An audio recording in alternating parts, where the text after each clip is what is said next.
Good morning, children.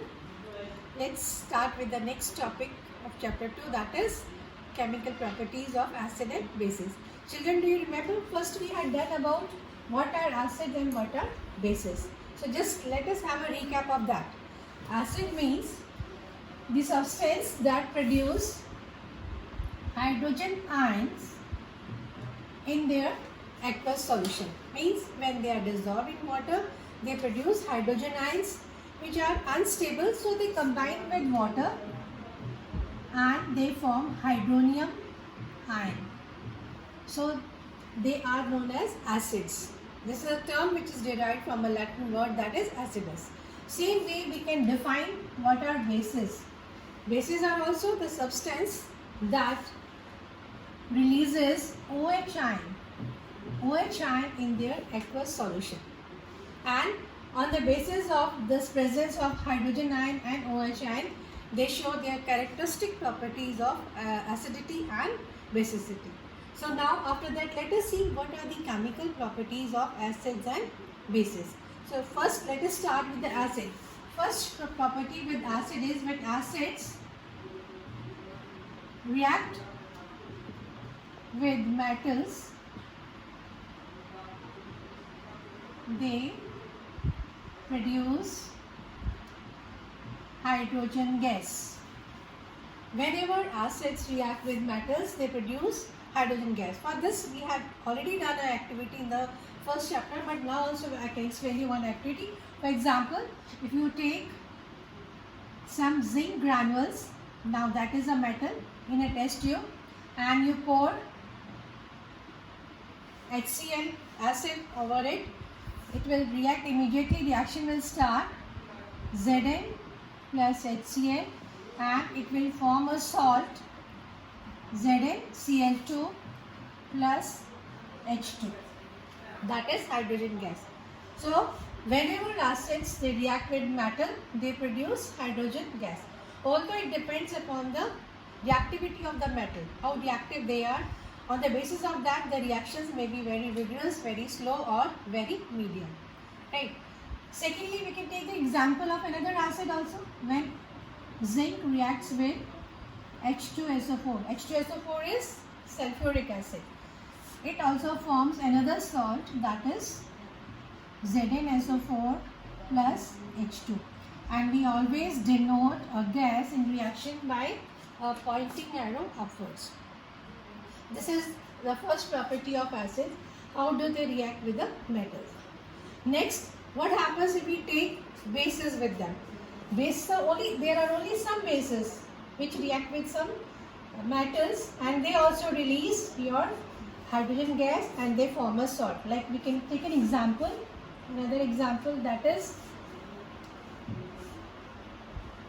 base. Let us take NaOH and some same zinc granules. So I was telling that bases, they also react with some of the metals and they form a salt and hydrogen gas. But this is a very rare. Bases do not react with all of the metals. It reacts only with some special, like your zinc or sometimes aluminum. So we can take an example of base, that is NaOH plus zinc. It forms sodium zincate, that is Na2ZnO2 plus hydrogen. Right? So what we find that acids and react with metal and they form salt and hydrogen gas. In the same way, bases, they react with metals and they form salt and hydrogen. This is the first property of acid and bases, how do they react with the metals. Second is, how do metal carbonates and metal hydrogen carbonates react with acid? Metal carbonates means a compound of metal and carbonate. Examples can be like your calcium carbonate, sodium carbonate, zinc carbonate. In the same way, metal hydrogen carbonate means any metal compound with a hydrogen carbonate, that is HCO3, like NaHCO3, or you can say KHCO3 and so on.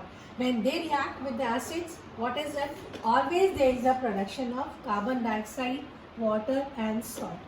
Let us see in this example. We have taken sodium carbonate, that is Na2CO3 and HCl when they both react together, they form a salt, that is NaCl and water and CO2. Here I have balanced the equation already for your convenience. And second example is that of metal hydrogen carbonate, that is NaHCO3. You just compare the formula. Here it is Na2CO3 because valency of CO3 is 2. And in the second example, it is HCO3. HCO3 valency is 1, so we have written NaHCO3. NaHCO3 plus HCl, it again forms a salt, NaCl plus water and plus CO2. So this is second chemical properties, how acids react with metal carbonates and metal hydrogen carbonates.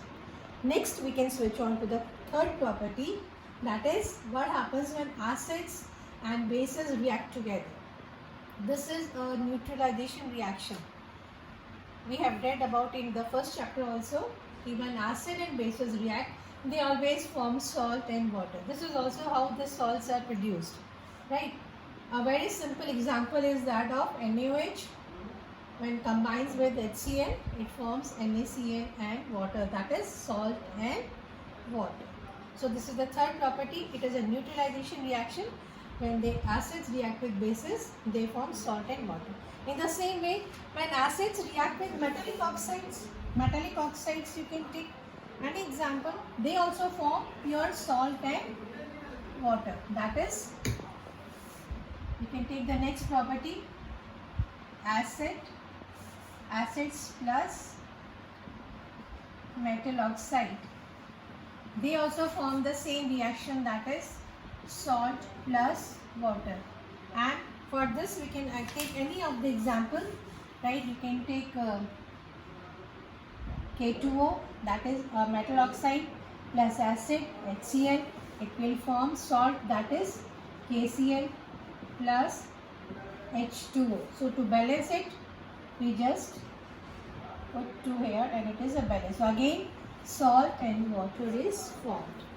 After the chemical properties of acid and bases, now next point is what is common in all the acids and bases. Now what we observe, that all acids, they behave in a similar way. All the bases, they also behave in a similar way. That is, they are giving same kind of reactions, right? So what thing is there that they are all behaving in the same way? What we have seen, because it is because of the hydrogen ion and hydroxide ion which is produced. This is produced by acid and bases produce OH ion. Because all the acids, they essentially have a hydrogen and they produce hydrogen ion in water, so they are similar in their property. And bases also because they produce hydroxide ion. But do you know, do all the substances that contain hydrogen, they behave like acid, or do all the substances that have OH, they behave like bases? So let's have an activity for that. We can do a simple activity and then we can decide why some substances, even though they are containing hydrogen, do not behave as acids. For example, your alcohol and glucose. In the formula of alcohol, that is C2H5OH, we find hydrogen is there. In glucose also we find hydrogen is there. But both of them do not show any acidic property. They do not show any acidic behavior.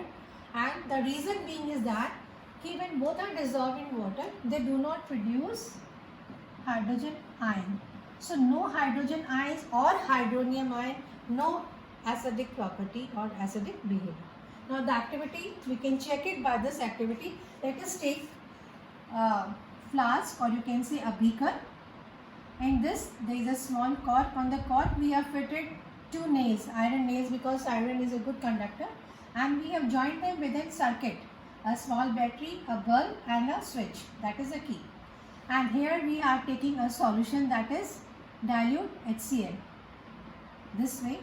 So what happens now, when we switch on the key, that is when the current passes through the circuit, we find that in case of HCl, the bulb starts glowing. That means they are good conductor of electricity. This is because acid, it produces hydrogen ion, and actually the current K, it is just the transfer of the ion or the charge. When they produce hydrogen ion, the charge is produced and the charge travels and forms your current. But when we replace this HCl with glucose or alcohol, the bulb will not glow. The bulb will not glow because it is not producing any iron, so it is not a good cutter. They will not conduct electricity. No ions, no electricity, no current is produced. So we find that in acids or in bases, they all have common hydrogen and OH ion, which gives them their characteristic property. And it is also not necessary that all the substance that contain your hydrogen ion in hydrogen atom in them may behave like an acid or base. Next is what happens when acid and base when they are dissolved in water. What happens? Now suppose in a beaker or in a test tube we have taken acid.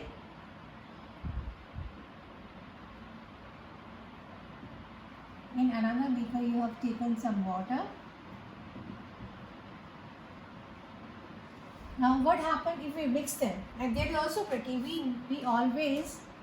We always add acid into water, not water into acid. This will be wrong, because this is when we add water into acid with constant stirring, it is a highly exothermic reaction.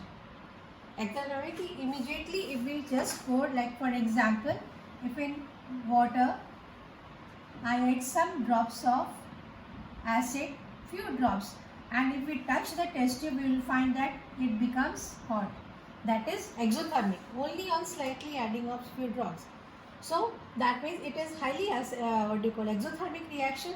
So that is why, as a precautionary measure, we should never add water into the acids. We should always add acids into water, and that too slowly and with constant stirring, so that your test tube may not burst and it may not be very hot, and it splashes, it may harm your face or your hands, etc. So whenever an acid or a base is added into the water, it releases heat. So it is an exothermic reaction. Now let us see some of the exercises. Okay, like exercise given on page number 22 and exercise given on page number that is 25. ये दोनों exercises जो हैं इन्हीं topic से related है what we have done. So your assignment is do exercise given on page 22 and given on page number 25. If you have any problem in doing this question, you may ask me. Do exercise of page 22 and 25 in your notebook, and if you are unable to answer these questions, we can discuss them later on, and you can tell me which questions you did. That's all for today.